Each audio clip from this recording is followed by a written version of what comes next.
अस्सलामुअलैकुम my YouTube family. मैं हूं सना अब्बास, आपकी होस्ट, आपकी खिदमत में हाजिर हूं।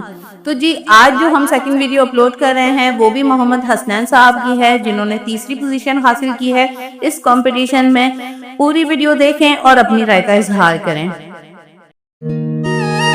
किसी से भी शिकवा शिकायत नहीं, मेरे दिल में कोई रकाबत नहीं। कमी आ गई है मेरे दर्द में, किसी से जो मेरी रफाकत नहीं। मोहब्बत वफाएं फकत ख्वाब हैं, किसी ख्वाब की दिल में चाहत नहीं।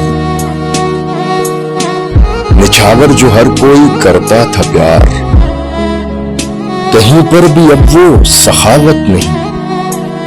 कुरेदा बहुत हमने दिल को रुबाब, करें भी वहां तो बगावत नहीं।